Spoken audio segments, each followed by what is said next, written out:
Good morning, brothers and sisters. So today, nandito ako sa gilid ng baybay, So, ito yung buhay na ibinigay ng mahal ng Diyos sa akin. Alam niyo ba na noon, grabe yung trabaho, hirap ng trabaho, lahat ng trabaho, puyat, pagod ay naranasan ko, pero hindi ako sumusuko. Lahat ng trabaho ko, lahat ginawa ko para sa pamilya ko at sa sarili ko. Kasama ko ang mahal na Diyos sa mga trials, sa mga paghihirap, sa mga kasakit, lahat.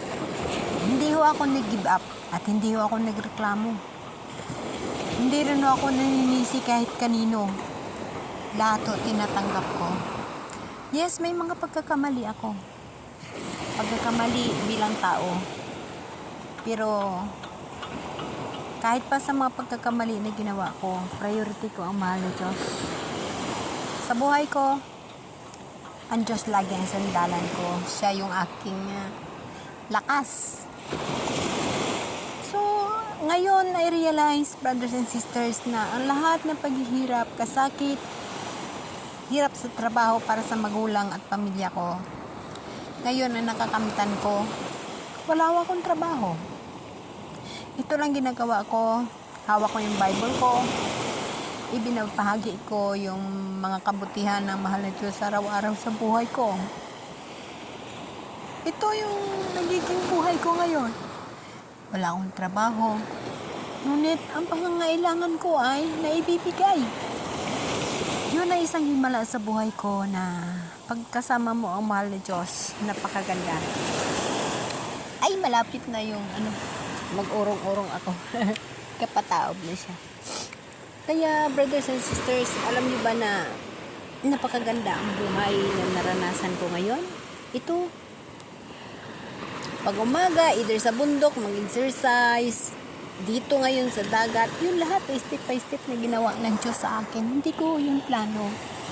Dahil isinusuko ko sa mahal na Diyos ang buhay ko.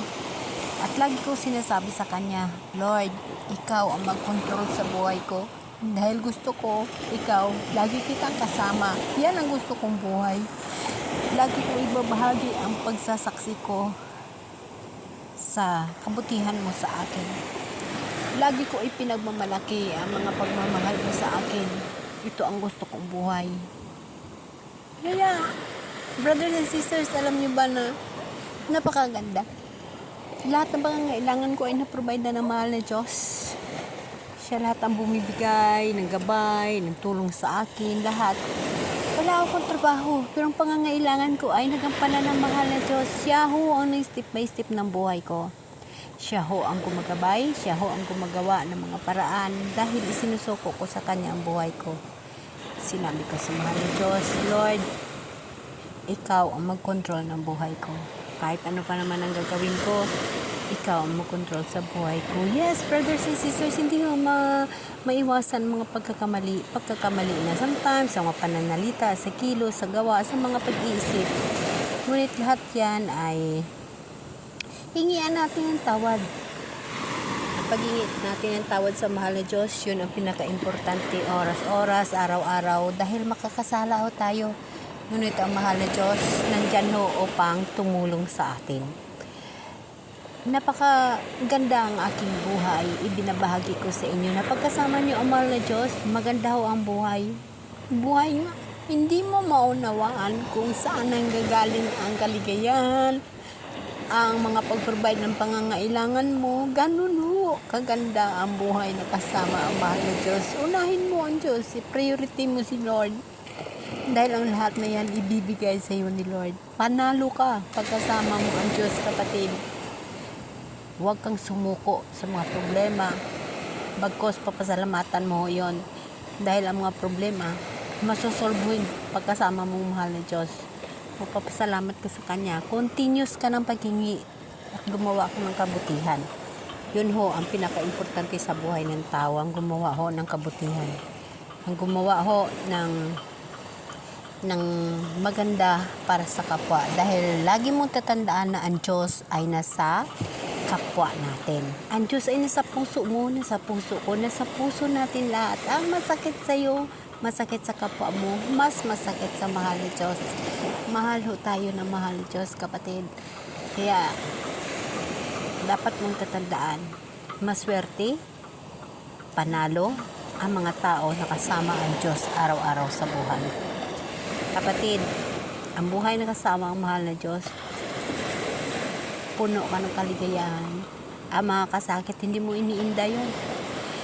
Again, lagi mong tatandaan na ang kasakit sa buhay ay dapat mong pasasalamatan dahil yun yung paraan ng pag-remind ng mahal na Diyos sa iyo. Na anak, mahal kita. Ang kasakit na ibinibigay ko sa iyo, kasama mo ako. Tutulungan kita na masolve yun. Huwag kang mag-alala. Yan ho ang mga kasakit sa buhay na ibig sabihin nire-remind ka ng mahal na Diyos na kasama mo siya. Kaya huwag ka matakot. Pagtagumpayan mo yun upang makamtan mo ang buhay na walang hanggan. Pinapangarap ko sa buhay, minimiti ko sa buhay ko na makasama ko ang mahal na Diyos, na maantay ko siya sa kanyang pagbabalik. Yan ho ang aking hinihingi sa kanya. Yan ho ang aking pinagpupusan. Yan ho ang aking buhay.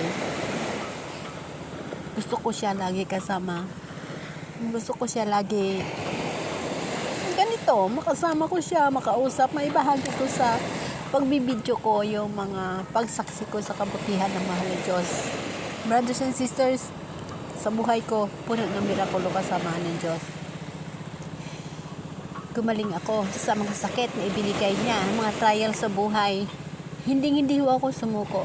Bagkus, ibinigay ko sa kanya at isinusuko ang buhay ko sa kamay niya. At hiningi sa kanya, nabigyan ako ng isang pagkakataon upang makasama siya sa buhay dito sa mundo, upang makahanda ako sa pagsalubong sa pagbabalik niya para sa buhay na walang hanggan na aking pinapangarap.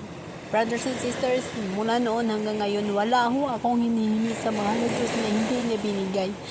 Binigay na mahal na Diyos so lahat yun. Sa ngayon, ang aking hinihingi sa Kanya, ang buhay na walang hanggan. Yan ngayon ang aking tinatrabaho. Ito, binabahagi ko. Dahil sabi ng Diyos, ang lahat na sinasabi ko sa iyo at nakikita mo sa akin, ibabahagi mo sa kapwa upang sila din magkaroon ng inspirasyon na isama ako sa buhay kagaya mo. Kinakasama mo ako, kasama mo ako